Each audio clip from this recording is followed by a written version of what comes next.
Gondwana land कहा जाता है। इसके प्रमाण में वेगनर ने निम्न तर्क दिए। बोला कि कैसे पता चला कॉन्टिनेंटल ड्रिफ्ट थ्योरी, मतलब कि एक जगह था अब अलग अलग हो गया, कैसे पता चला? तो जिग्सॉ फिट, कार्बोनिफेरस युग के हिमनीकरण, एक ही जंतु के अलग अलग महादेशों में पाया जाना।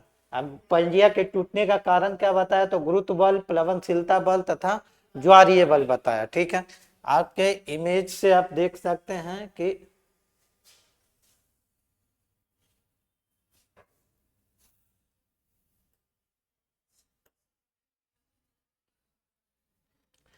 यही चीज बोला गया था कि सबसे पहले ऐसे था, पूरा का पूरा जितना भी भूमि था कॉन्टिनेंट एक जगह था, फिर ये ब्रेक हो गया, लॉरेशिया गोंडवाना में बदल गया।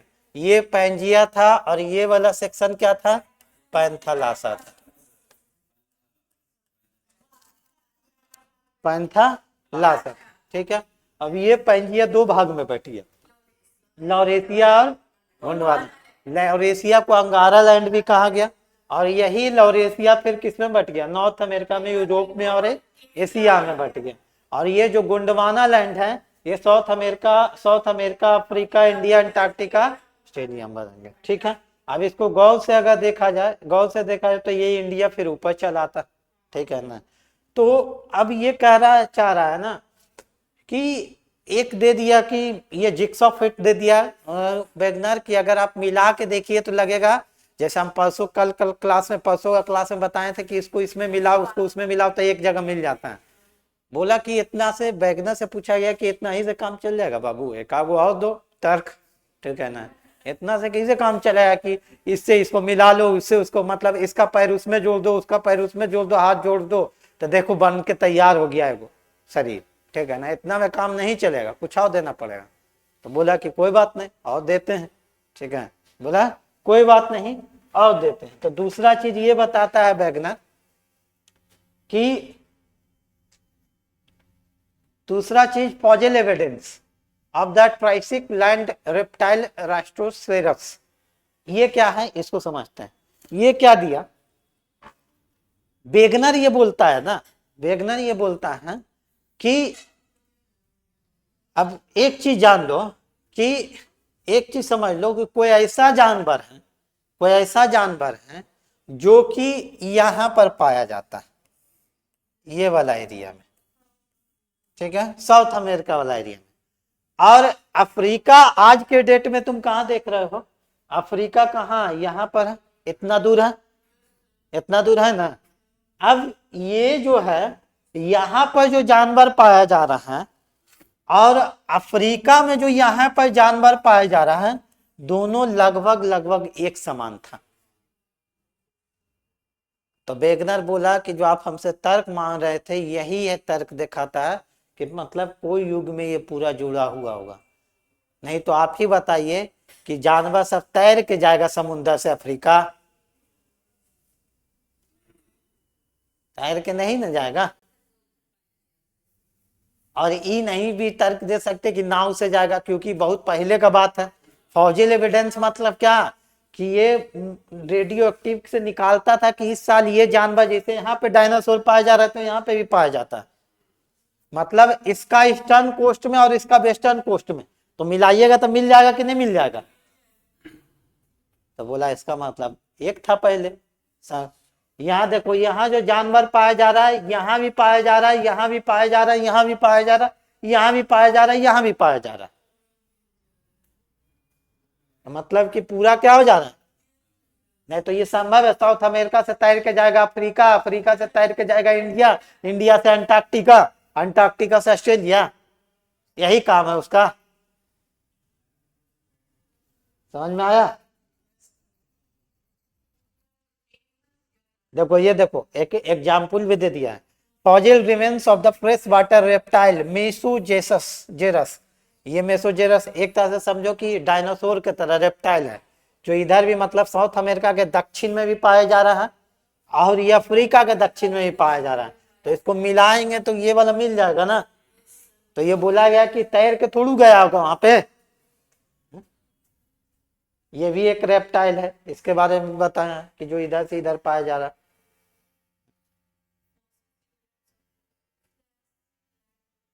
ठीक है, तो ऐसा ऐसा जानवर के बारे में बताया गया, तो इससे ये एविडेंस दिया गया कि अच्छा इसका मतलब ये है कि पहले ये सब क्या हुआ होगा, एक। समझ में आया? कॉन्टिनेंटल ड्रिफ्ट थ्योरी यही है, ठीक है। और इसको दिया था किसने, वैगनर, ठीक है, इसको दिया था वैगनर ने दिया था। तो ये ध्यान रखिएगा, ठीक है ना, आपसे एग्जाम में पूछा जा सकता है, आप लोग से तो कुछ कुछ इसका ये जैसे जिक्स ऑफ हिट के बारे में पूछ देगा, लॉरेशिया में क्या पाया जाता, कौन कौन आते थे, गोंडवाना में कौन आते थे, ये पूछा। तुम ध्यान रखोगे कि तुमको पूछ सकता है डिटेल में, ठीक है ना। ये टूटने का क्या कारण हुआ, तो गुरुत्व बल। गुरुत्व बल मतलब कौन बल, जो घूमते रहता, कोरियोलिस फोर्स के तहत, ठीक है। प्लवनशीलता बल तथा ज्वारीय बल, ये सब के कारण ये धीरे धीरे क्या होते गया, टूटते गया, ठीक है। चलिए,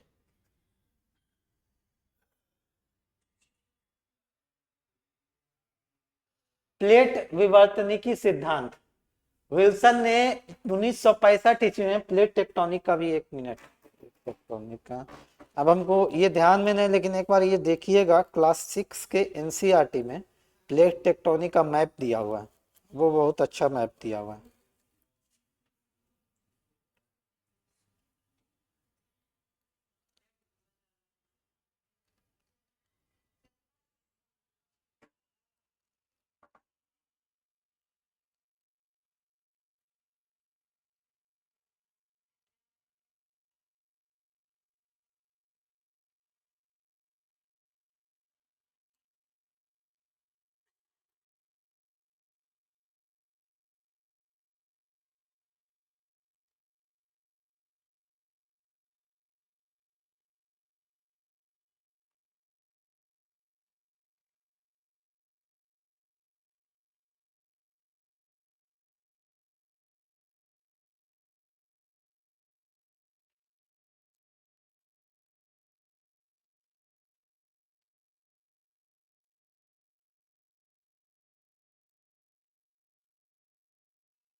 चलिए आइए देखिए,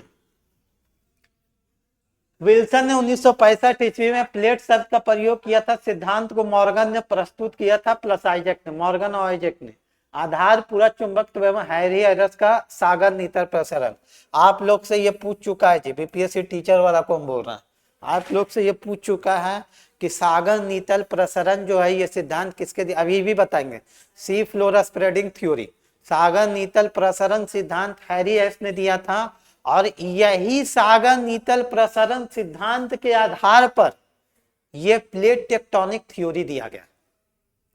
और ये जो पूरा चुंबकत्व का जो सिद्धांत है उसके आधार पर ये प्लेट टेक्टोनिक थ्योरी दिया गया।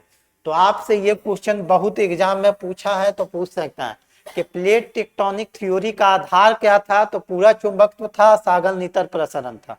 क्या है जो बता देंगे अभी, लेकिन पहले इतना ध्यान में रखिए। स्थल मंडल में स्थित, हम लोग पढ़ लिए थे स्टेनोस्फेयर के बारे में, कौन सा लेयर में स्टेनोस्फेयर था, बताओगे कौन सा लेयर में, स्टेनोस्फेयर कौन सा लेयर में था, कौन सा स्फेयर, नाम बताओ, ऐसे थोड़ी बोलोगे लिथोस्फेयर के बाद था। गलत है, क्रस्ट और अपर मोस्ट मेंटल मिला के तो ही लिथोस्फेयर बन रहा है, तो कैसे तुम क्रस्ट बोल दे रहे हैं। Upper mantle, upper most mental, एक चीज समझ लो, अपर मोस्ट मेंटल अलग है, अपर मेंटल अलग है। अपर मोस्ट मेंटल मतलब एकदम सबसे ऊपर वाला मेंटल, और अपर मेंटल उसके बाद वाला मेंटल अपर मेंटल कहलाया, ठीक है ना। तो एस्थेनोस्फेयर अपर मेंटल का भाग है, ये याद रखिएगा, ठीक है। क्या? हाँ, सेमी सॉलिड, सेमी सॉलिड, ठीक है। स्थल मंडल में स्थित प्लेट दुर्बल मंडल के लगभग ऊपर स्थित है। अभी हम लोग पढ़े थे कि लिथोस्फेयर के बाद ही आपका स्टेनोस्फेयर होता है, जिनमें प्लास्टिक दुर्बल मंडल से उत्पन्न होने वाली सामयिक ऊर्जा तरंगों के कारण गति उत्पन्न होती है। अब सारी प्लेट सीमांतों के क्षेत्र के मध्य सागरीय कटक भ्रंश ज्वालामुखी एवं जैसे घटनाएं घटित होती है। हम तुम लोगों को बहुत बार पढ़ा है, प्लेट में 3 तरह के गति, अभिसारी, अपसारी, संरक्षी, ठीक है। अभिसारी में क्या होगा, मिल जाएगा। अब देखो दूर होने से क्या क्या होता है, तो मध्य महासागरीय कटक बनता है, मिड ओशियोनिक रीच, अभी पढ़ेंगे कैसे बनता, ठीक है। मिड ओशियोनिक रीच बनता है, भ्रंश बनता है जो कि रिफ्ट घाटी, रिफ्ट घाटी ये वाला, ज्वालामुखी भूकंप तो हम लोग देख ही लिए कैसे आता है, ठीक है ना। अभिसारी प्लेट सीमांतों के सहारे वलन, अब अभिसारी मतलब प्लेट मिल रहा है, तब क्या होगा, वलन होगा, तो इससे क्या बन जाएगा, वलित पर्वत बन जाएगा। ट्रेंच की उत्पत्ति होती है, ट्रेंच भी अभी देखेंगे क्या होता है। ज्वालामुखी या भूकंप तो सब में कॉमन है, सब में कॉमन है। संरक्षित सीमांत के सहारे भ्रंशों की उत्पत्ति एवं भूकंप आते हैं। संरक्षित मतलब ऐसे ऐसे प्लेट चले, एक प्लेट होता है कि ऐसे आके मिलेगा, दूसरा प्लेट होगा दूर जाएगा, ठीक है ना, तीसरा होगा इस तरह से चलेगा। समझ में आया, कोई दिक्कत? चलिए थोड़ा सा समझ लेते हैं प्लेट टेक्टोनिक थ्योरी जो है, इसको हम बोला जाता है कि 7 बड़ा प्लेट और बाकी 20 छोटा प्लेट है। क्या चीज बोल रहा है, बता देते, ऐसे हम पहले बताएं, हम प्लेट टेक्टोनिक थ्योरी पहले ही बताएं कि आपका जो है एस्थेनोस्फेयर पे ही प्लेट जो है मूव करते रहता है। पहले भी बताए हैं कि एस्थेनोस्फेयर पे जो है वो प्लेट क्या होता है, मूव करते रहते हैं। प्लेट जो है एस्थेनोस्फेयर में मूव करते रहेंगे।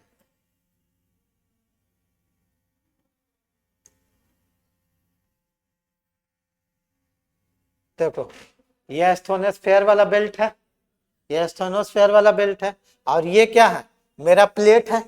अब यही प्लेट में कुछ का देखोगे कि यही प्लेट में कुछ देखोगे कि ये क्या है, इधर इधर जा रहा है, इधर इधर जा रहा है ना, इधर इधर जा रहा है।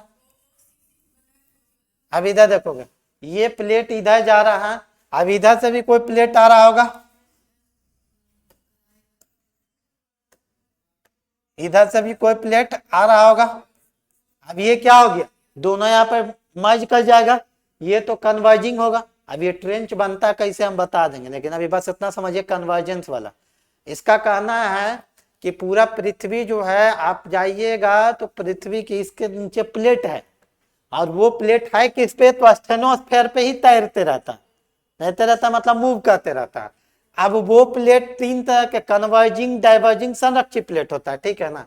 अब देखो कुछ प्लेट इधर दूर जा रहा होगा, दूर जा रहा है ना, तो ये दोनों प्लेट के बीच में क्या होता है, डाइवर्जेंस हो रहा है, लेकिन ये दोनों प्लेट के बीच में क्या हो रहा है, कन्वर्जेंस हो रहा है।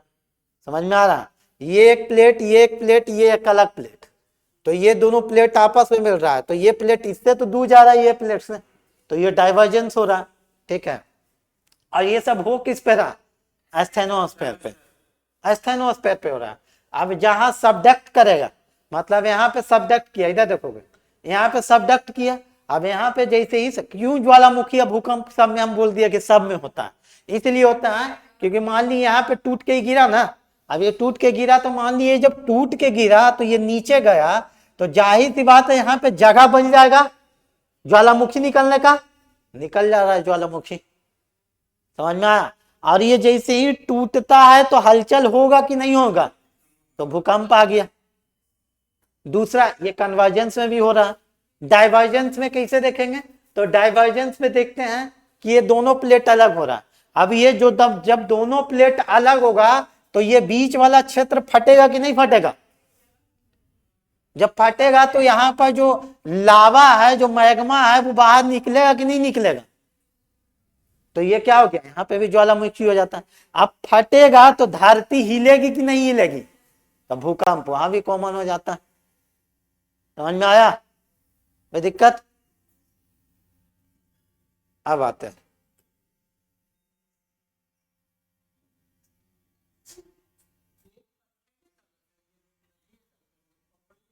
हाँ हाँ, कोई फिक्स अथी नहीं रहता, ठीक है ना। ये नहीं समझना कि ऐसे पूरा चिकना उकना होगा एकदम, पूरे के एकदम छिल उल के बना दिया, वो ऐसा नहीं। पपड़ी जैसा, मतलब टूटा फूटा जैसे तैसा, ठीक है ना। वही बोला गया है आपको, वही बोला गया है कि देखो प्लेट कैसे कहाँ कहाँ, ये जितना भी जगह है ना, अब देखो ये कलर से जितना भी है ये डाइवर्जिंग प्लेट बाउंड्री है, ये कलर से जितना भी है कन्वर्जिंग प्लेट बाउंड्री है, ये कलर से जितना भी है ट्रांसफॉर्म प्लेट बाउंड्री है। ट्रांसफॉर्म मतलब साथ साथ है, ठीक है। अब देखो ये एक हो गया यूरेशियन प्लेट, यूरेशियन मतलब समझ में आ रहा है कि यूरोप जो होगा ना उसके नीचे खोदते चल जाओगे तो तुमको यूरेशियन प्लेट मिलेगा, समझे। यूरेशियन प्लेट ये पूरा का पूरा, अगर देखो ये पूरा क्या है, north American plate, north American plate. ये जो पूरा है इंडिया यहाँ से है ना, इधर देखो इंडिया यहाँ है, ये पूरा ऑस्ट्रेलिया है यहाँ, तो ये पूरा इतना प्लेट जो है, ये देखो ये पूरा इतना प्लेट जो है सब ये कैसा प्लेट है, तो ये इंडो ऑस्ट्रेलियन प्लेट नाम दे दिया गया, मतलब India Australia Indo Australian plate पे है। समझ में आ रहा है? ये जो है अब ये बीच में भी एक प्लेट है जिसको पैसिफिक ओशियन जो कहते हैं, वो पैसिफिक ओशियन हम लोग पढ़े ना, ओशियनिक प्लेट और कॉन्टिनेंटल प्लेट, तो ओशियन के नीचे भी तो प्लेट है, तो ये कौन सा प्लेट है, पैसिफिक ओशियन के नीचे पैसिफिक प्लेट, ठीक है। यहाँ पे देखोगे ये नॉर्थ अमेरिकन प्लेट, ये साउथ अमेरिकन प्लेट है पूरा, ये पूरा इधर देखो अफ्रीकन प्लेट है, ये ऊपर देखोगे वही यूरेशियन प्लेट, इधर इसको चारों तरफ से इसे गोल करोगे तो ये मोड़ोगे तो इसी तरह से इधर वाला इधर आ गया, समझे। इसका जो हिस्सा बढ़ा गया है ना इधर आ गया है, हाँ ये गोल ऐसे, ये आपका ऐसे ना, अगर इसको ऐसे गोल कर देंगे तो ये वाला हिस्सा इसे मिल जाएगा, मिल जाएगा, ठीक है। समझ में आ रहा है? तो ये बड़ी बड़ी प्लेटें, छोटी छोटी प्लेटें भी रहती, छोटी छोटी प्लेट भी रहेगी, जैसे कि क्या, हाँ कॉन्टिनेंट ही सिर्फ नहीं, ओशियन भी, हाँ ओशियन भी, कॉन्टिनेंट ही सिर्फ नहीं, तुम पढ़े नहीं हो जी, कल ही परसों ना पढ़ाए जी कि जो पूरा का पूरा लिथोस्फीयर नीचे भी पाया जाता, कॉन्टिनेंट के नीचे भी, ओशियन के नीचे भी, तो फिर कैसे कह रहा है कि प्लेट के ऊपर खाली कॉन्टिनेंट रहता है।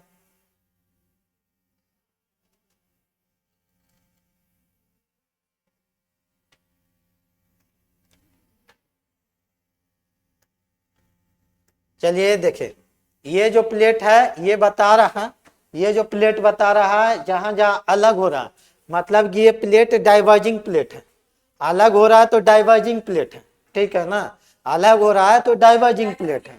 अब यहाँ पे तुम अगर गौर से देखोगे, यहाँ पे,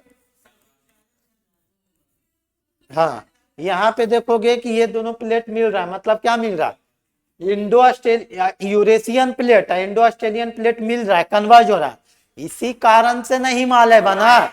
हम जिस समय हिमालय पढ़ाए थे बताए थे कि कैसे बना था, तो अब पता चला कि इंडियन प्लेट यहाँ से मूव करना स्टार्ट की, जो इंडिया में थी ये मूव करना धीरे धीरे स्टार्ट की, प्लेट मूवमेंट करता है, और ये ऊपर से कौन आ रहा था, ऊपर से यूरेशियन प्लेट थी, अब मिलती है तो वही कौन सी घटना होती है, वलन की घटना, और क्या बनता है, हिमालय बनता है। समझ में आया?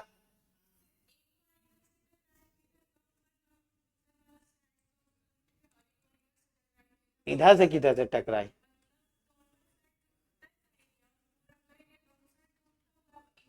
हाँ तो इसे एक बार दो बार नहीं, पूरा इसे जाके टकराई, ठीक है ना, पूरा ये इसे गई है टकराई, ठीक है ना, ठीक है। चलिए इधर देखिएगा, तो ये ध्यान देने वाली बात है, समझे। चलो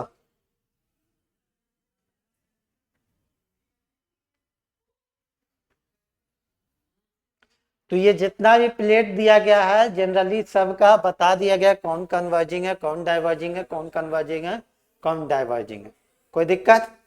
समझ में आ रहा है? चलो आप एक इमेज और भी देख सकते हैं।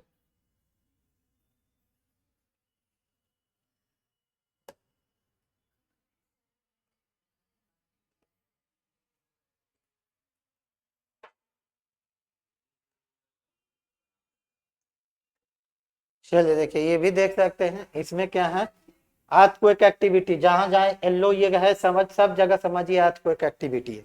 और यही पैसिफिक ओशियन है जिसको कि रिंग ऑफ फायर कहा जाता है।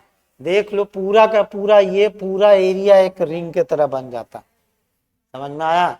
यही जो पैसिफिक ओशियन है यही आपका रिंग ऑफ फायर कहा जाता है।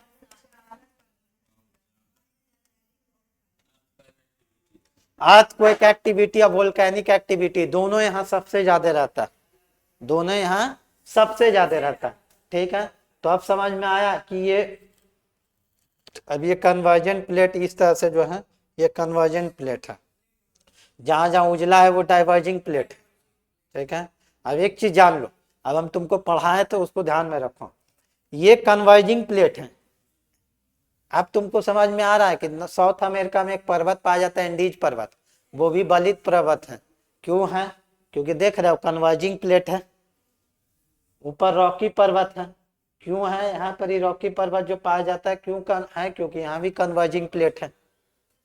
अब समझ में आया इसी साइड में क्यों पाया जाता है, महाद्वीपों के जनरली पश्चिम साइड में ही क्यों पाए गए, तो कन्वर्जिंग प्लेट है, ये भी एक कारण है, और भी कारण है लेकिन ये भी एक कारण है। समझ में आया? तो कन्वर्जिंग डाइवर्जेंस का बहुत इंपॉर्टेंस है। कन्वर्जिंग प्लेट का सबसे ज्यादा इंपॉर्टेंट यही है, जो पर्वत का वलित पर्वत का निर्माण होता है, सबसे ज्यादा इंपॉर्टेंट यही है। भूकंप तो आता ही है लेकिन वलित पर्वत का निर्माण होता है। ठीक है, अब आ जाओ थोड़ा सा इसको पढ़ लेते हैं। एक आपके किताब में दिया हुआ है कि नहीं एक बार देखते हैं, उसके बाद पढ़ेंगे।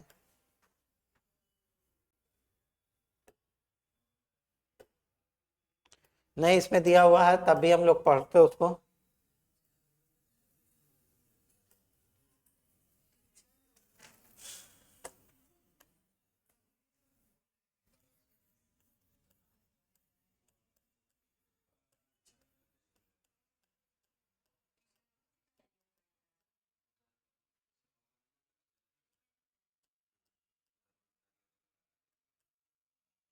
सी फ्लोर स्प्रेडिंग थ्योरी, सागर नीतल प्रसरण।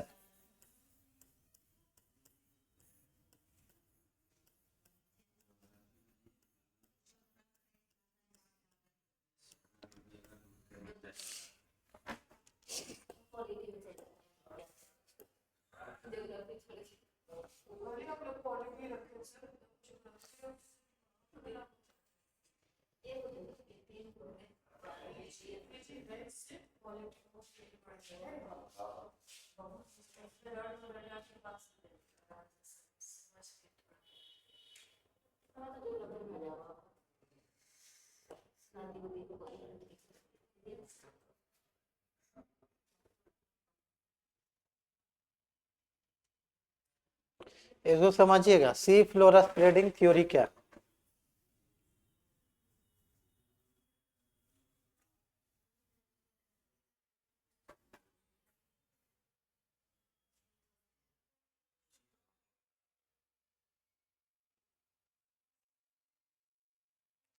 सी फ्लोर स्प्रेडिंग थ्योरी क्या है, इसको समझिएगा। जब बेगनर से पूछा गया कि एक चीज बताओ, तुम ये बोले कि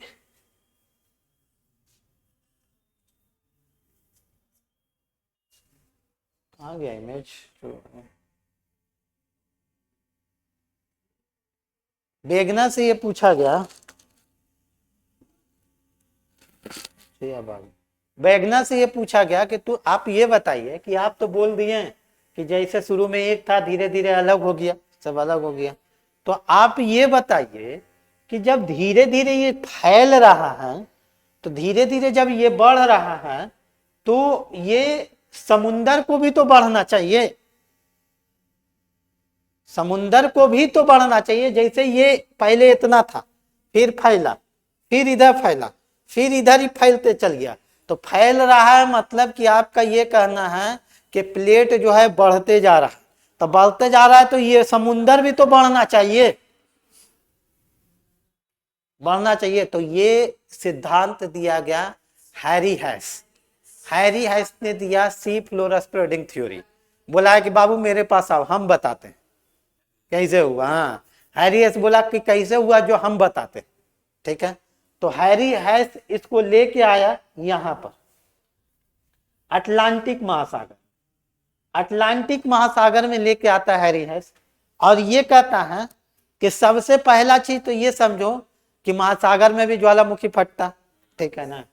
अब अटलांटिक महासागर में जब ये गया, इसको समझ लो कि ये अटलांटिक महासागर है, और अटलांटिक महासागर है इधर समझ लो कि पूरा अफ्रीका यूरोप है अगर, और इधर समझ लो कि ये नॉर्थ अमेरिका साउथ अमेरिका, कोई कॉन्टिनेंट, एक कॉन्टिनेंट इधर एक कॉन्टिनेंट इधर, अभी इसमें अटलांटिक महासागर।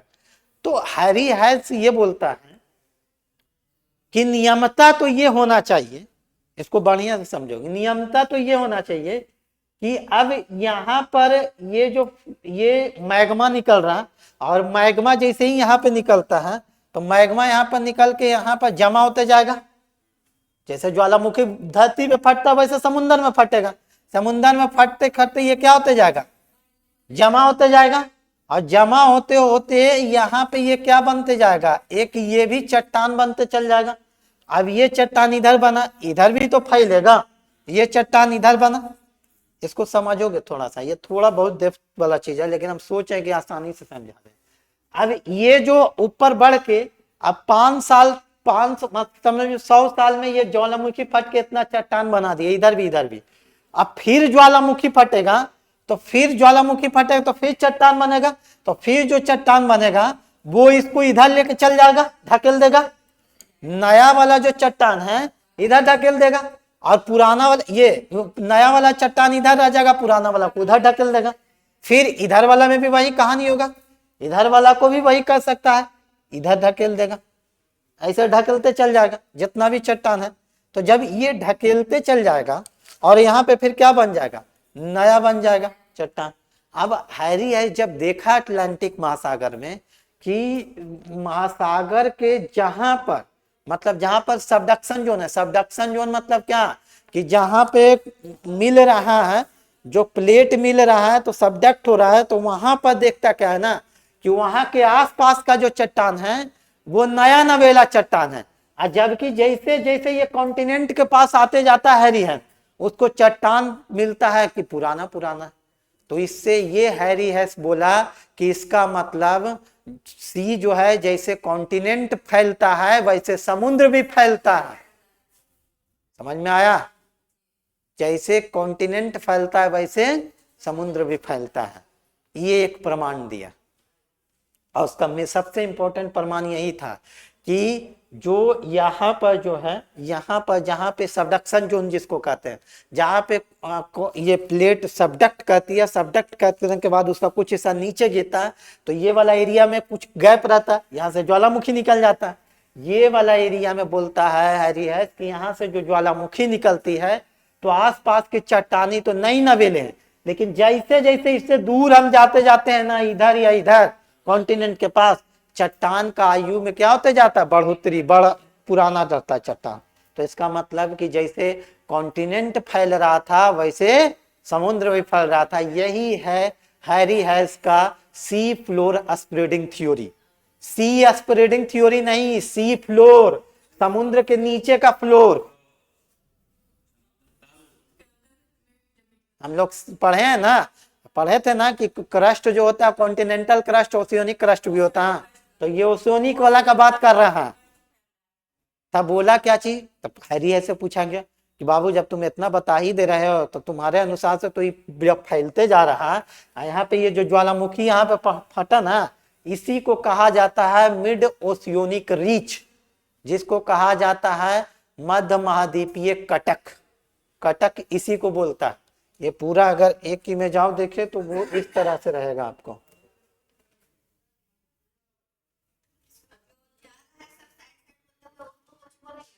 क्या चीज, गैस नहीं है वो, हाँ चट्टान बनते जा रहा है, देखिए यही है। उसको क्या बोलेंगे, ओशियोनिक क्रस्ट का भाग है वो, ओशियोनिक क्रस्ट का भाग है। कटक ये वाला, ये देख रहे हैं ऐसे बना, यहां पर से जैसे कि क्या हुआ, यहां पर से निकला, यहां पर से जब निकला, ये इसी को कहते हैं MOR, AMAR मिड, ये MOR कहते हैं, लेकिन ये अटलांटिक महासागर का हम बताएं तो मिड अटलांटिक रीज, ऐसे इसको मिड ओशियोनिक रीज कहा जाता है, MOR। मध्य महाद्वीपीय कटक या मध्य महासागरीय, महासागर में हो रहा है तो मध्य महासागरीय कटक, ठीक है। ओशियोनिक क्रस्ट, अब देखियो, देखिएगा यहां पर वाला जो पत्थर था यंगेस्ट था ना, जैसे जैसे दूर होता जा रहा उल्डर, ये सबसे पुराना कॉन्टिनेंट क्रस्ट। तो आप पता चल गया कि आपसे पूछेगा कि ओशियोनिक क्रस्ट ज्यादा पुराना है कि कॉन्टिनेंटल क्रस्ट ज्यादा पुराना है, कॉन्टिनेंटल क्रस्ट। ये समझ में आ रहा है, धीरे धीरे घसकते घसकते।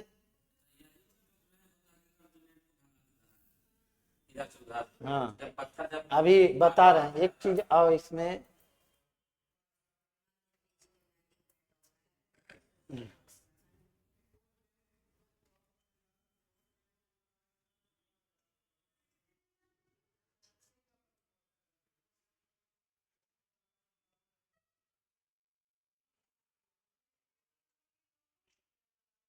ये देखिए, अब सारी प्लेटों के सीमांतों के मध्य महासागरीय कटक, ठीक है ना, उसी से MOR जो बनता है उसी के कारण बनता है। अब सारी मतलब क्या हो जा रहा है, दूर चल जा रहा है, तो जब दूर जाएगा, इधर देखोगे, जब ये दूर चल जाएगा, ठीक है ना, ये प्लेट इधर जा रहा है, ये प्लेट इधर जा रहा है, तो बीच में गैप बना ना, तो निकलेगा ना ज्वालामुखी, यही ज्वालामुखी जो निकलता है इससे पूरा इस तरह से निकलता है, एक गुच्छा के तरह एकदम पूरा, वही तो है कटक, इसी को तो कहते हैं, ये पूरा ज्वालामुखी निकला, ये पूरा, ओ माय गॉड, ओशियन ही है भाई ये पूरा, ठीक है ना, ये ओशियोनिक क्रस्ट है, ठीक है ना, ये ओशियन का ही भाग है और ये क्रस्ट है उसका, ठीक है ना, ओशियोनिक क्रस्ट है, समझे। तो होता क्या है कि जैसे ही ये फटा, ये पूरा एक श्रृंखला बना देता है ज्वालामुखी का। अब समझ में आया पैसिफिक ओशियन को क्यों कहा जाता है रिंग ऑफ फायर, क्योंकि वहां पूरा श्रृंखला एक बन जाता है, ठीक है। तो अब ये जैसे ही यहां से निकला ज्वालामुखी, अब ज्वालामुखी निकलेगा तो ये पत्थर बनेगा फिर, और जब ये पत्थर बनेगा तो यहाँ पर का जो पत्थर रहेगा नया, और जैसे जैसे इधर जाते जाएगा ये पुराना होते जाएगा। तो आपसे पूछा जाता है, अब एक चीज ये हैरियत से पूछा गया कि ऐसे करते करते तो ये पत्थर आप बोल रहे हैं कि पूरा चट्टान बनते जाएगा, पूरा क्रस्ट बनते जाएगा। ओशियनिक क्रस्ट को ब्लू इसलिए दिखाया गया क्योंकि ओशियन का कलर ब्लू होता, इसीलिए दिखाया गया, ठीक है। चलो, तो ओशियनिक, अब इसके कारण क्या होता है कि जैसे जैसे ये आगे बढ़ता है, तो हैरी ऐसे ही पूछा गया कि इस तरह से तो पृथ्वी को बढ़ते रह जाना चाहिए, क्योंकि ये तो बढ़ते जा रहा है, बढ़ते जा रहा है, ये क्वेश्चन तो उठना चाहिए। आप लोग जैसा कोई स्टूडेंट होगा जरूर पूछा होगा हैरियत से, ठीक है ना, कि हाँ ये कैसे कैसे बता दोगे कि खाली यहाँ पर डाइवर्जिंग प्लेट आया ज्वालामुखी हो गया, तेजा पर जो चट्टान बन गया ये नया चट्टान है, ऐसे ऐसे पूरा पुराना चट्टान है, तो ऐसे तो बराबर ज्वालामुखी होता है, चट्टान ढकेलते जल चल जाए तो क्रस्ट पूरा बड़ा हो जाए। तो हैरियत बोला कि इसका भी जवाब है मेरे पास, इसका भी जवाब है मेरे पास। तो उसका जवाब जो मिलता है वो मिलता है आपका,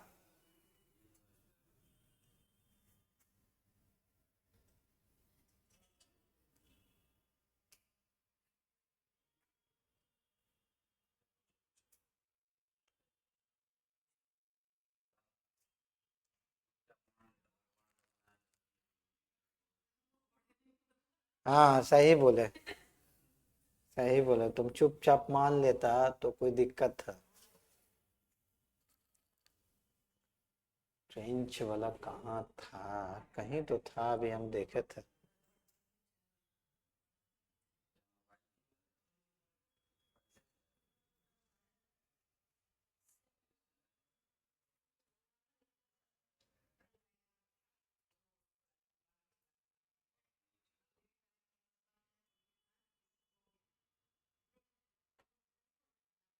हाँ देखिए, मिल गया। तो हम लोग ये वाला पढ़ रहे थे ना अभी कि अलग हुआ, ठीक है ना, सी फ्लोरा स्प्रेडिंग हुआ ना। अब ये धीरे धीरे पत्थर ऐसे बढ़ते जा रहा है, इधर इधर भी बढ़ते जा रहा। तो पूछा गया कि फिर बढ़ते बढ़ते बड़ा क्यों नहीं हो गया, तो बोला कि जिस तरह से यहाँ पे प्लेट डाइवर्ज हो रहा है, कहीं तो कन्वर्ज हो रहा होगा ना, अंदर भी जा रहा है, और यही जगह कहलाता है ट्रेंच। समझे, जो मैरियाना ट्रेंच वगैरह हम लोग पढ़ते हैं, समझ में आया। तो यही पूरा खेल है,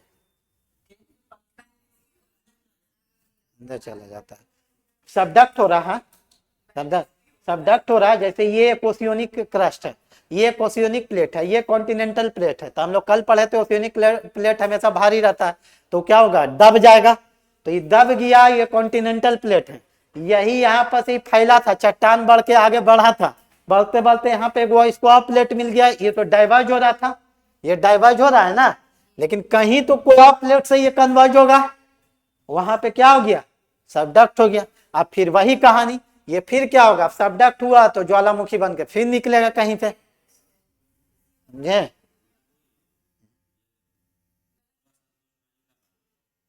क्या चीज में दिक्कत है,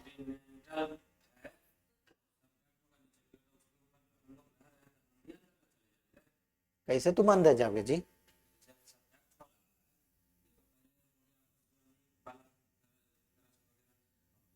तुम प्लेट पे हो, तुम प्लेट पे हो अभी, प्लेट पे हो तुम अभी, तुम कहाँ हो अभी, तुम इसको खोदोगे अभी तो तुरंत तुमको प्लेट मिल जाएगा। फिर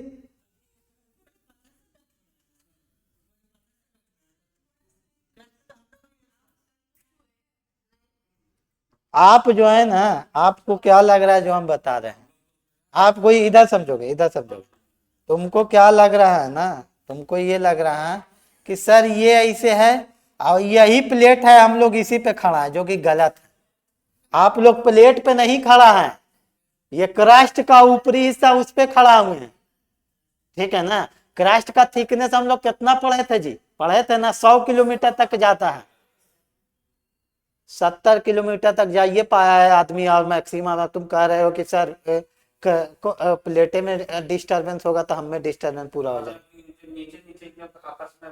हाँ, आपस में ये चीज हो रहा है नहीं है, हाँ, तब आपको एहसास होता है भूकंप और ज्वालामुखी का, ठीक है ना, तब आपको ऐसा नहीं है कि प्लेट में, इधर देखो, ये वाला कहानी है, आप लोग एकदम ऊपर हैं और प्लेट यहां पर ये है, और इसके बीच में इतना गैप है जो कि 100 किलोमीटर के लगभग है, मैक्सिमम 70 किलोमीटर तक जा पाता है आदमी नॉर्मल वे में अंदर, समझे। तो ये मत समझना कि प्लेट में कुछ हो रहा है, आपको एहसास होता है भूकंप का, क्योंकि वो प्लेट का कारण एहसास होता है। हाँ, अंदर जाता है, हाँ अंदर जाता है, निकालता है। सोना निकालने के लिए गया था दक्षिण अफ्रीका वाला, अंदर ज्यादा नहीं जा पाया, ठीक है ना। तो तो नहीं जा पाया ज्यादा। तो ये जो है, ये वाला जो एरिया है ना, ये एरिया के ऊपर हम रह रहे हैं, और उस पे भी एक पतला लेयर है जो कि कटा छटा है, समझे। ये ग्लोब में जो पृथ्वी दिखा रहा है ना, पृथ्वी ऐसा नहीं है, पृथ्वी उबड़ खाबड़ पूरा है। अगर पृथ्वी का शेप देखना जाओ ना, तो इसे पृथ्वी, ऐसे है पृथ्वी, समझे। तो हाँ, ऊपर से देखा है सैटेलाइट से, ये ऐसे है पृथ्वी, ना कि ये पूरा ऐसे गोल है, नहीं। तो ये चीज इसको समझिए कि अब समझ में आया कि हम लोग ऊपर लेयर पे जो है, जो कहाँ पे, ये नहीं समझना कि प्लेट में कुछ हुआ तो धड़ा से हम ही लोग पे आ जाएगा, प्लेटे पे खड़िए हैं, ठीक है ना, ऐसा कुछ नहीं है, समझे। उसे रहता ना, उसे रहता ना, तो प्लेट मूव करता है, तो तुम भी ऐसे ऐसे अपने से चलते रहता, हाँ, अपने अपने चलते रहता। प्लेट जब मूव करता है ना, प्लेट जब मूव करता है तो बहुत धीरे मूव करता है, एकदम धीरे कि आपको पता भी नहीं चलता। इनफैक्ट अभी भी मूव कर रहा है। इंडिया कैसे जाके लग गया? इंडो ऑस्ट्रेलियन प्लेट और यूरेशियन प्लेट जाके मिल गया ना जी, एक दिन में मिला? कई लाख बरस लगा, कई लाख बरस। हमको एहसास भी नहीं होता कि प्लेट मूव कर रहा, समझे?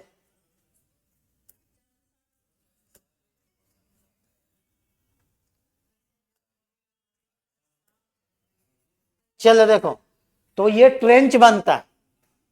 तो एक चीज तो हम समझ गए कि ओशियोनिक रीच कैसे बना, ठीक है ना।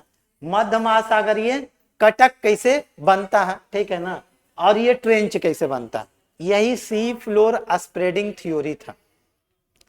सी फ्लोर स्प्रेडिंग थ्योरी यही था, ठीक है।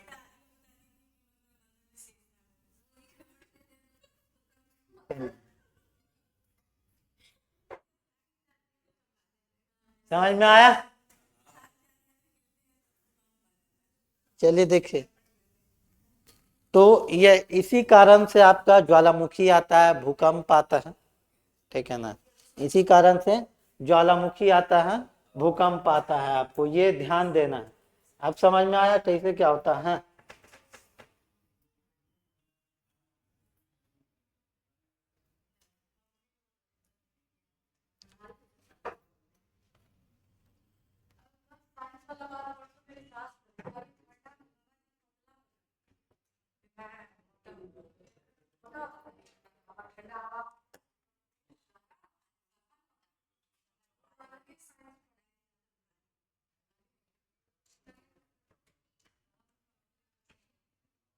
ये बोलो,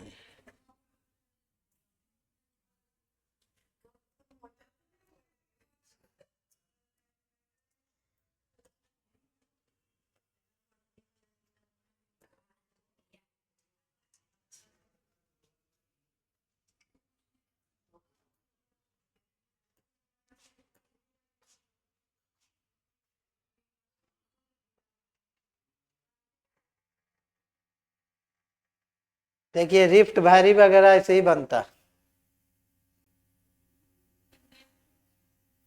रिफ्ट वैली मतलब क्या कि दो प्लेट जो है, इधर देखो, दो प्लेट जो है जब हटना है, डाइवर्ज होने लगता है।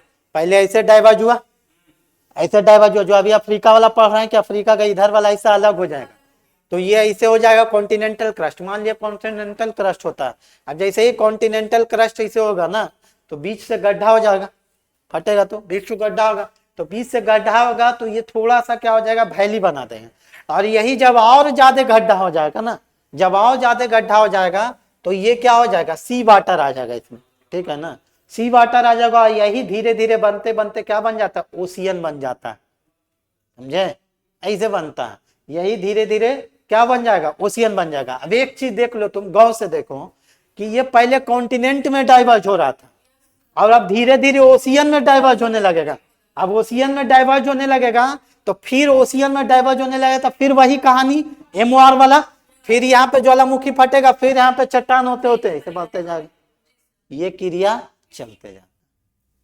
समझ में आया? तो ओशियन वगैरह, सी वगैरह जो हम लोग के यहाँ बना है ना, यही क्रिया से बहुत बना है। और अभी जीवंत उदाहरण उसका है अफ्रीका का जो रिफ्ट वैली है, बोल रहा है कि अभी अलग हो जाएगा। जब वो अलग हो जाएगा तो यही क्रिया होगा उसमें, यही क्रिया होगा। और इसको कहते हैं नेसेंट सी, मतलब नया नया जो सागर बनता है, समझे?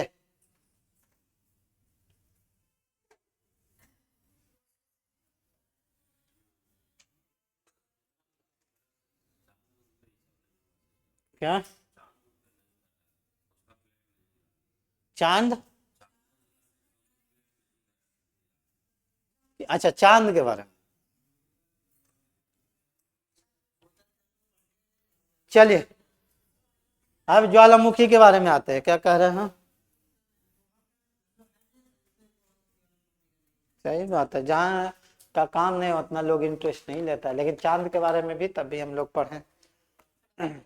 ऐसे चांद के अध्ययन को कहते क्या?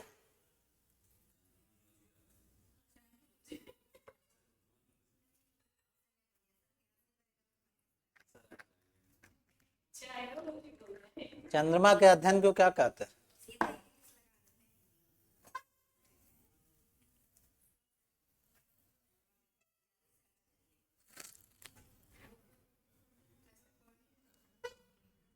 चलिए आइए अब ज्वालामुखी के बारे में पढ़ते हैं, ये इंपॉर्टेंट है, आप लोग से पूछा जाता है जी।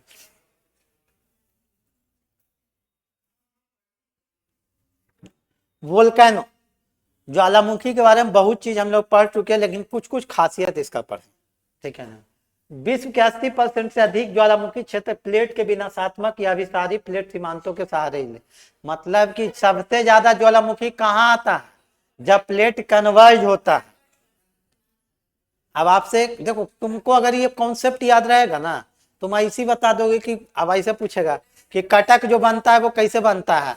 अभी सारी प्लेट के मिलने के कारण, अब सारी प्लेट के मिलने के कारण, तो तुमको कॉन्सेप्ट क्लियर अगर रहेगा कि सी फ्लोरेशन अब सारी हो रहा है, प्लेट डाइवर्ज हो रहा है, तब बनेगा। वलित पर्वत कब बनेगा? जब प्लेट कन्वर्ज होगा तब बनेगा। और रिफ्ट वैली कब बनेगा? जब प्लेट डाइवर्ज होगा तब बनेगा।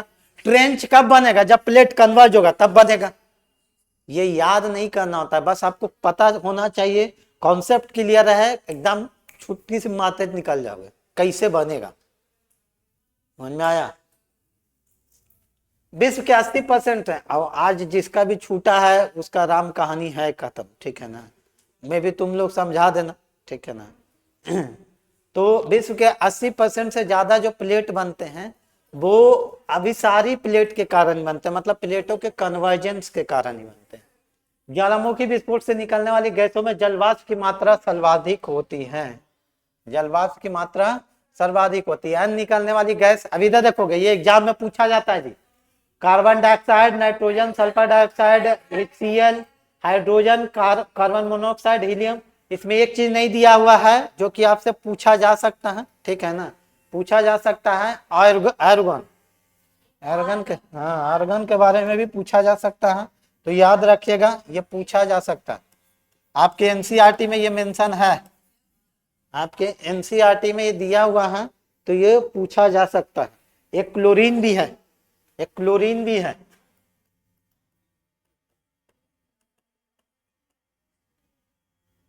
ठीक है, ये भी पाया जाता है, क्लोरीन भी पाया जाता है। विस्फोटों की एक श्रृंखला के साथ होता है, उससे निष्कासित ठोस पदार्थ और ट्रेफा कहलाते हैं। यही सब टर्म आपसे पूछेगा जी, ट्रेफा किसको कहते हैं? लावा, ज्वालामुखी उद्गार के समय निकलने वाला तरल पदार्थ मैग्मा कहलाता है। जब मैग्मा धरातल पर पहुंचकर जम जाता है तो उसे लावा कहते हैं। धरातल पर मतलब तुम्हारे पास पहुंच गया, तुम्हारे चरणों की धूल चाट ली, ठीक है ना, तो वो क्या कहलाया? लावा। ऐसे भी हम लोग लावा केक के बारे में सुने ही होंगे, ठीक है ना। हाँ, लावा केक। अब लावा दो प्रकार के होते हैं, अम्लीय लावा और क्षारीय लावा, ठीक है। क्रेटर किसको कहते हैं? कॉल्डेरा। अच्छा, ये थोड़ा सा हम ज्वालामुखी का बता देते हैं, इससे हट के एक चीज बताते हैं। इसको एक चीज बढ़िया से समझोगे और ये समझ लोगे तो याद नहीं करना।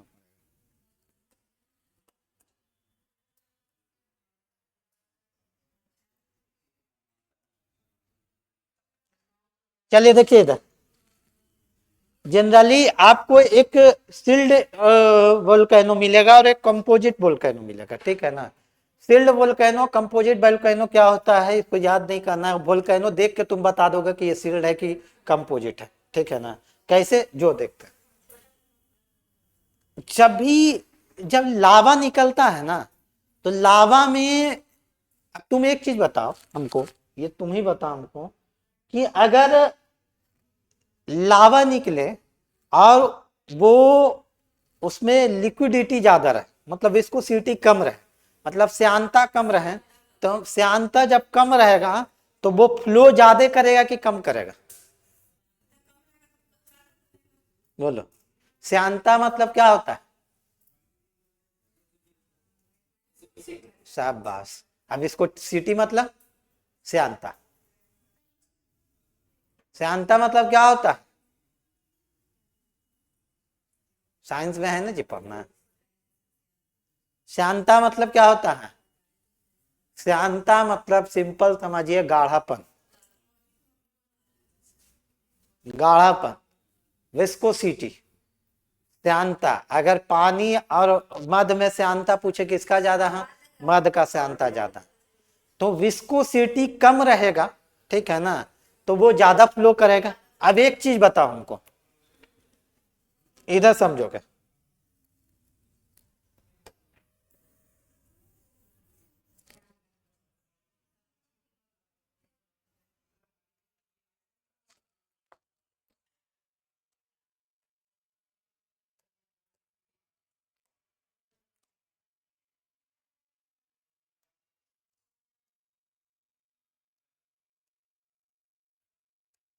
अब इधर देखोगे, जब यहां पे क्या था कि जिस लावा में सिलिका की मात्रा कम रहेगी, देखो इधर दिया हुआ, कहां गया जी, सिलिका के आधार पे अम्लीय लावा क्षारीय लावा को बांटा गया। सिलिका अधिक रहेगी तो वो अम्लीय लावा कहलाएगा, तीव्रता से जमता, और क्षारीय लावा जो सिलिका कम है, ठीक है ना, तो सिलिका कम है मतलब कि विस्कोसिटी उसका कम है। सिलिका कम, सिलिका अगर इसका कम है, सिलिका अगर इसका कम है तो ये क्या हो जाएगा, विस्कोसिटी कम, और जब विस्कोसिटी कम होगा तो ये फ्लो ज्यादा करेगा, ये फ्लो ज्यादा करेगा। अब एक चीज देखिएगा, यहां से अगर ज्वालामुखी निकला, अभी ज्वालामुखी के अंदर क्या रहता है उस पर हम डिपेंड बात नहीं कर रहे हैं, अभी ज्वालामुखी को देख रहे हैं कि कैसा कौन ज्वालामुखी देख के बता दोगे तुम। अब यहां से ज्वालामुखी जब निकलता है यहां से, तो एक चीज बताओ कि अगर इसमें विस्कोसिटी कम है, सिलिका की मात्रा कम है, तो ये क्या हो जाएगा, ये बेसिक इन नेचर है, क्षारीय है, ये क्या है, बेसिक इन नेचर है, ये बेसिक है, ठीक है। अब ये जब क्षारीय है मतलब सिंपल है, ये पानी की तरफ फ्लो करेगा, तो ये यहां पे रुकेगा नहीं, रुकेगा तो ये क्या हो जाएगा, बह जाएगा।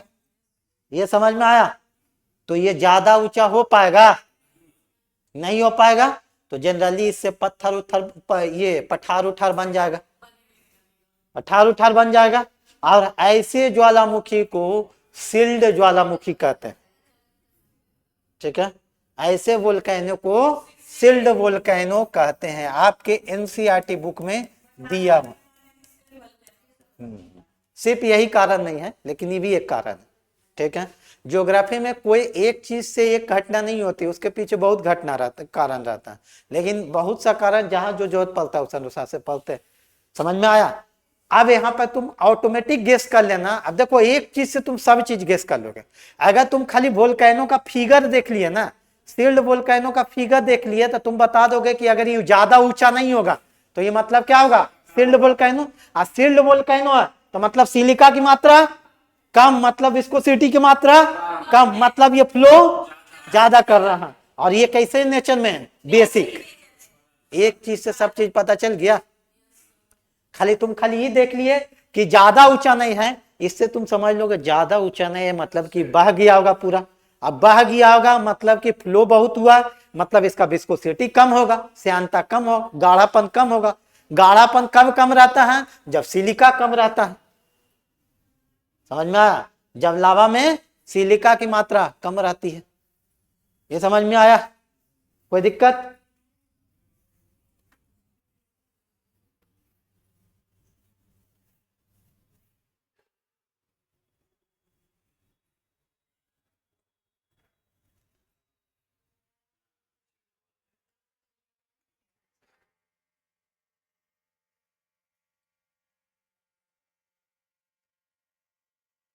सील्ड वोल्केनो, ठीक है। देखो ये बह के गया ना, इधर बहते चल गया, ये पूरा इधर क्या होते चल गया, बहते चल गया, ये बहुत दूर तक बहा, सील्ड वोल्केनो, ठीक है। तो ये क्या हो जाएगा, जेंटली स्लोपिंग साइड, ये वेंट पाइप हुआ, ठीक है ना। एग्जाम्पल कौन है, मौना लोआ ज्वालामुखी, प्रशांत महासागर का मौना लोआ ज्वालामुखी जो है वो है एग्जाम्पल, ठीक है। कोई दिक्कत समझ, तुमको क्या लगा ये जो बनाए इतने ही ऊंचा पर्वत रहता है जी, ये देख रहे हो, इसको ऐसे देखो ना, कम ऊंचा ना है जी, पर्वत मतलब ये इस तरह से ना रहेगा, पर्वत मतलब कैसे रहेगा, ऐसे एकदम रहेगा, समझे। बहुत पढ़ने का जरूरत है तुम लोगों को भाई, बहुत। वो ज्वालामुखी पर्वत है, पर्वत सिर्फ ज्वालामुखी के कारण ही बनता है। पर्वत सिर्फ ज्वालामुखी के कारण, हाँ, पर्वत सिर्फ ज्वालामुखी के कारण ही है। वो जो है, वो जो है अवशिष्ट पर्वत है, ठीक है ना, धारवाड़ संरचना का पर्वत है अरावली पर्वत, ठीक है ना। कौन, ये सब तो पहाड़ी है जी, पर्वत थोड़ू है, ये पहाड़ी है, पर्वत नहीं है जी। इसका भी रीजन है, अलग अलग सबका रीजन है, ठीक है ना। तो ये नहीं समझो कि ज्वालामुखी पढ़ा देना या पर्वत पढ़ा देना था, जितना भी संसार में पर्वत बना है, सब ज्वालामुखी पर्वत का भी प्रकार होता है, अवशिष्ट पर्वत, ज्वालामुखी पर्वत, बलित पर्वत, ठीक है ना। चलो, तो ये सिल्ड पर्वत, ये सिल्ड ज्वालामुखी जो है, ठीक है ना, ये एक चीज है। चलिए, अब आते हैं कि ऐसा ज्वालामुखी, ऐसा ज्वालामुखी जो कि, जिसका कि अगर देखा जाए,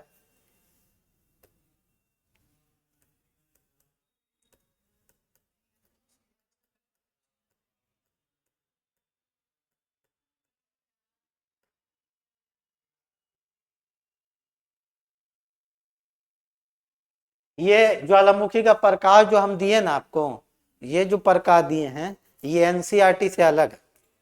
जो हम बता रहे हैं वो एनसीईआरटी वाला में जो दिया हुआ वो बता देगा, ये अलग है, लेकिन ये भी पूछा जाता है एग्जाम में। उद्गार मतलब जैसे ज्वालामुखी निकलता है उस अनुसार से ज्वालामुखी का कौन कौन प्रकार है। जैसे हवाई प्रकार के ज्वालामुखी, अस्ट्रोमियन प्रकार के ज्वालामुखी, अस्ट्रोमियन प्रकार के, तुम ऐसे ही गेस कर लोगे। अस्ट्रोमियन प्रकार के ज्वालामुखी गाढ़ा लावा, गाढ़ा लावा मतलब सिलिका की मात्रा ज्यादा, सिलिका की मात्रा ज्यादा मतलब विस्कोसिटी ज्यादा, विस्कोसिटी ज्यादा मतलब ज्यादा दूर तक फ्लो नहीं करता होगा, ज्यादा दूर तक फ्लो नहीं करता होगा मतलब इसका ऊंचाई बहुत रहता होगा। समझ में आया। और ये नेचर में एसिडिक होता होगा, बेसाल्टिक नहीं, कहानी खत्म।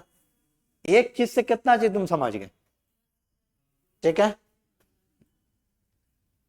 अब इसमें भी लावा बहुत अधिक गाढ़ा होता है, वल्केनियन उद्गार के ज्वालामुखी में, ठीक है, इसमें भी लावा बहुत अधिक गाढ़ा होता है, ठीक है। इसमें बहुत तरल लावा निकलता है, तरल लावा मतलब पतला, फ्लो ज्यादा करता होगा, मतलब सिलिका की मात्रा, विस्कोसिटी, फ्लो ज्यादा। और ये नेचर में कैसा रहेगा, बेसिक या एसिडिक, बेसिक, एसिडिक कैसे रहेगा, बेसिक, गाढ़ा अम्लीय रहता है, ये क्या रहेगा, बेसिक। अब इसमें कोई धमाका नहीं होता, एक चीज आओ, एक चीज आओ, ये इंपॉर्टेंट चीज है, इंपॉर्टेंट चीज, ये फ्लो कर रहा है, ठीक है ना, इधर देखोगे, हाँ हाँ वही चीज बता रहा है, वही चीज बता रहा है। ये जो है तरल लावा है, कहाँ गया अभी,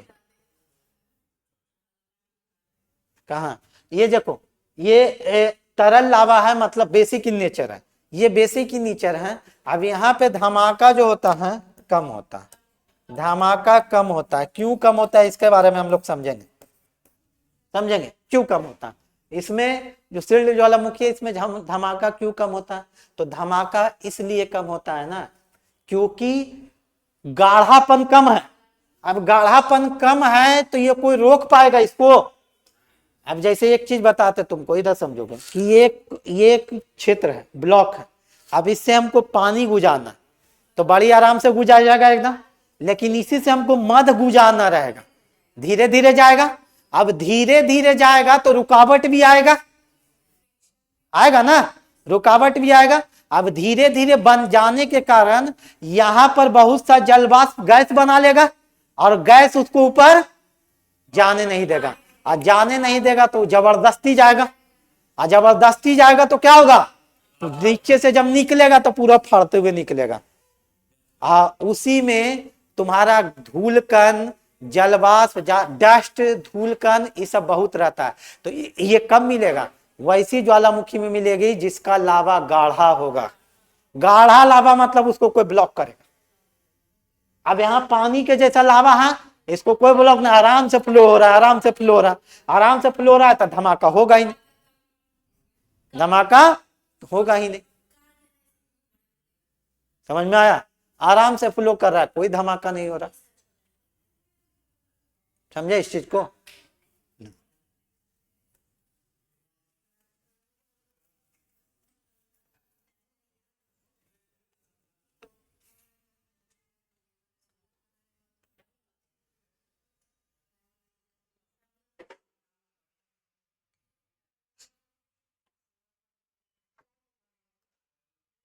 चलिए आइए, दूसरा चीज जो हम लोग देख लिए ये कंपोजिट वाला,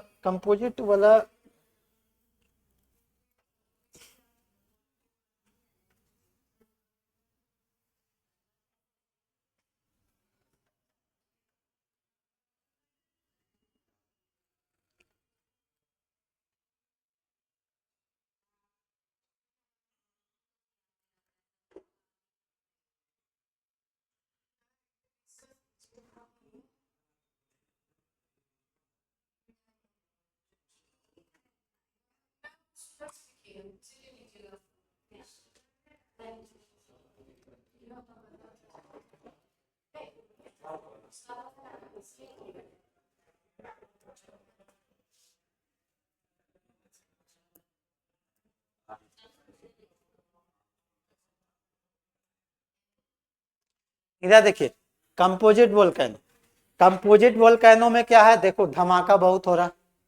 ये कंपोजिट वोल्केनो में क्या हो रहा है, धमाका बहुत हो रहा है। स्ट्रेटो वोल्केनो इसी को कहते हैं। अब ये कंपोजिट वोल्केनो मतलब ये था, कंपोजिट मतलब मिश्रण, गैस का, धूल कण का, क्योंकि ये बहुत फाड़ के निकलता है, तो जितना भी चीज है सबको ध्वस्त कर देता, बाहर निकालता, ठीक है ना।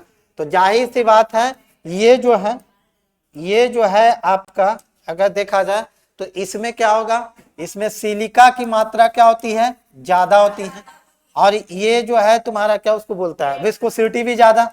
अब सिलिका ज्यादा तो विस्कोसिटी भी ज्यादा, विस्कोसिटी ज्यादा तो फ्लो कम, और फ्लो कम तो ये एसिडिक इन नेचर, ठीक है। और इसमें धमाका क्या होता है, ज्यादा होता है, धमाका ज्यादा। समझ में आया, कोई दिक्कत? अब देखो ये जैसे ही निकलेगा ना, ये इसको रोक रहा, ये गाढ़ापन है, देख रहे हो कि गाढ़ापन देख रहे हो, ऐसा लग रहा है लसलसा टाइप का, तो ये गाढ़ापन है। आज जब ये गाढ़ापन है तो बीच बीच में ब्लॉक हो जाता है। अब ब्लॉक कौन कर देता है, तो आसपास के जो जलवाष्प इसको रोक देते हैं, ठीक है। फ्लो जब ज्यादा रहे तब रोकना मुश्किल हो जाता है, लेकिन धीरे धीरे कोई चल रहा है तो उसको तो रोकना बहुत आसान है, ठीक है ना। जब रोक देता है लेकिन तब भी जबरदस्ती आगे बढ़ते जाता है, अब बढ़ते जाता वही रोकते रोकते एक वह बल लगाता है और क्या होता है, पूरा धमाका करता है। और ये जो धमाका होता है ना, ये जब धमाका होता है तो इसका जो धूल कण है, इसका जो जलवाष्प आसपास में गिर जाता है, यहीं पे आसपास में गिर जाता है, छोटा छोटा छोटा छोटा, ठीक है ना। अगर देखा जाएगा तो कुछ इसका जो ऐस है, जो राख है, इसका जो धूल कण है बहुत ऊपर तक जाएगा, और इतना ऊपर तक जाता है कि हम लोग आदता फिर पढ़ें, जैसे जैसे ऊपर जाता है टेम्परेचर घटते जाता है, तो ऊपर जाता है तो ऊपर जो ठोस बन जाता है, और वही ठोस पत्थर की तरह गिरता है नीचे, समझे, वही ठोस पत्थर की तरह गिरता है नीचे। तो आसपास में देखोगे तो धूल कण का जो पर्वत पठार बहुत रहता है, ठीक है, छोटा छोटा छोटा छोटा। समझ में आया? कई बार क्या होता है ना कि एक होता है, इसमें नहीं दिया हुआ है, एक तरह से और आता है पैरासाइटिक वोल्केनो। पैरासाइटिक वोल्केनो क्या होता है ना कि ये जब यहाँ से निकला ना, इसमें से यहाँ से निकल रहा था ये, तो इसको जब रूट नहीं मिल रहा था तो इधर से निकलना शुरू कर दिया, इधर से निकलना शुरू कर दिया, बस इधर से भी एक रूट बन गया। अब इधर से रूट बन गया तो कुछ वोल्केनो इधर से भी निकलना शुरू कर दिए, ये होता है पैरासाइटिक वोल्केनो। तो खैर ये आप लोग को नहीं पढ़ना वाला, ठीक है ना। हाँ देखो पैरासाइटिक कोन दिया हुआ है ना, पैरासाइटिक कोन वही चीज है कि ये बीच से रास्ता बना दिया, ये तो रॉक है, ये जो रॉक बनता है इसका जो धूल कण वगैरह ये सब रहता है वो, अब जैसे यहाँ से निकला, अब यहाँ से निकला तो यहीं पर ना बैठते जाएगा, क्योंकि ये तो और क्या है, कंपोजिट वोल्केनो, इसमें तो सिलिका की मात्रा और ज्यादा है, तो ये तो यहीं पे बैठ जाएगा। समझ में आया? तो ये क्या हो जाएगा, कंपोजिट वोल्केनो या स्ट्रेटो वोल्केनो का, ठीक है। समझ में आया, कोई दिक्कत?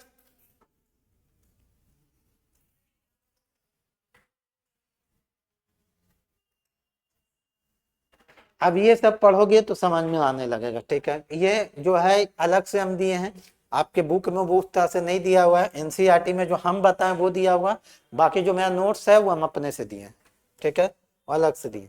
तो ये आपसे पूछा जा सकता है। अब यहाँ से पूछेगा तुमको तो याद रखना।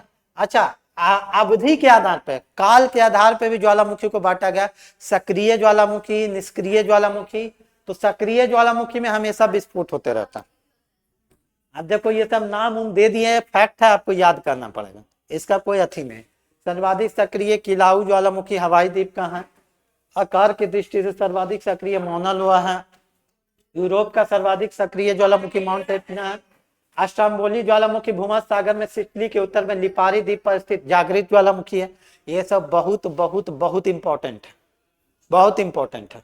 एक्सेस, ठीक है, हाँ ये सब बहुत इंपॉर्टेंट है, ठीक है। एक बार इसको हम थोड़ा सा देखेंगे, एक बार इसको हमको देखना है, क्योंकि बहुत जगह एग्जाम में दिया रहता है कि निष्क्रिय ज्वालामुखी इसको मानता है ओजस डेल सलाडो को, तो ये हम देखेंगे एक बार, ठीक है ना। हाँ, और ये हम लिखे ऊंचा सक्रिय ज्वालामुखी, लेकिन एक बार हम देखेंगे कि ये निष्क्रिय सक्रिय, क्योंकि बहुत जगह सक्रिय माना है, बहुत जगह निष्क्रिय माना है, ठीक है। भारत के बारे में हम लोग पढ़ ही लिए, भारत के वायरन द्वीप में जो है सक्रिय ज्वालामुखी। प्रसुप्त ज्वालामुखी किसको कहते हैं? कि कुछ समय पहले उद्भेदन हुआ था लेकिन अभी नहीं हो रहा, ठीक है। जैसे Mount Saint Helens Krakatoa Indonesia का, नारकोंडम अंडमान निकोबार का। मृत ज्वालामुखी उद्गार समाप्त हो गया, मतलब पूरी तरह से उसका जो मुख होता है ना, जो निकलता है ज्वालामुखी का, वही भरा गया, वही जो है क्या हो गया, भरा गया है, तो उसी को कहते हैं निष्क्रिय ज्वालामुखी। अरे हम जैसे तो आप किसको देख के बता रहे हैं? अब हम उसे 50 देख लिए तो हम देखेंगे ना कहाँ से? वैसे हम बहुत सारे देख लिए, सक्रिय भी बोला निष्क्रिय भी, तो हम देखेंगे, हमको कोई रिलायबल सोर्सेज पे जाके ना देखना पड़ेगा। चलिए, जैसे कि वहां ओजस डेल सलाडो मतलब साउथ अमेरिका, मतलब वो पेरू वाला लोग, पेरू का देश इसको क्या मानता है उस पर डिपेंड करता, ठीक है ना। चलिए, तो ये देखिए नाम जो दिया हुआ है इसमें क्रेटर और कॉल्डेरा दो चीज है, ठीक है ना। क्रेटर और कॉल्डेरा किसको कहते हैं? ज्वालामुखी के शीर्ष भाग पर नली के ऊपर स्थित भाग को क्रेटर कहते हैं। क्रेटर वो रहता है जो ये देख रहे हो इस तरह, यही क्रेटर, हाँ ये क्रेटर हो गया, ठीक है। इस तरह से मुंह जो रहता है ज्वालामुखी का, क्रेटर कहलाता है। कॉल्डेरा क्या कहता है? क्रेटर का ही विस्तृत रूप। अब यही क्रेटर जो है ना धीरे धीरे क्या हो जाएगा कि बड़ा होते चल जाएगा, क्योंकि धमाका हो रहा है हो रहा है हो रहा है, तो ये क्या होते जाएगा, बड़ा होते जाएगा, फैलते जाएगा, तो यही क्या हो जाता है, कॉल्डेरा। कॉल्डेरा जो कि क्रेटर के नीचे धंसने एवं उसके पर्याप्त विस्तार से होता है।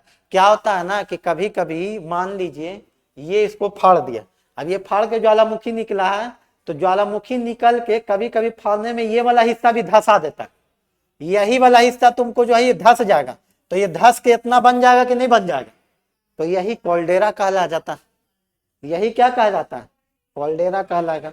गीजर, इससे गर्म जल की फुहारें निकलती है, ये आप yellow national park old full geyser में देख सकते हैं, ठीक है। धुआरें ज्वालामुखी क्रिया की अंतिम अवस्था, ये पूछा जाता है। इससे गैस एवं जलवाष्प निकलता है, मतलब ज्वालामुखी का जो अंतिम में निकलता है ना, वो गैस निकलेगा और जलवाष्प निकलेगा, और इसी को धुआरे कहते हैं, ठीक है, इसी को धुआरे कहते हैं। गंधक युक्त धुआरों को सल्फर तारा कहा जाता है, मतलब ऐसा धुआरा जिसमें कि सल्फर की मात्रा हो उसको सल्फर तारा कहते हैं, ठीक है। कोई दिक्कत? ये चैप्टर आपका होता है समाप्त, ठीक है। अब अगला जो चैप्टर रहेगा वो ओशियोनोग्राफी रहेगा, ठीक है। बस, कोई दिक्कत?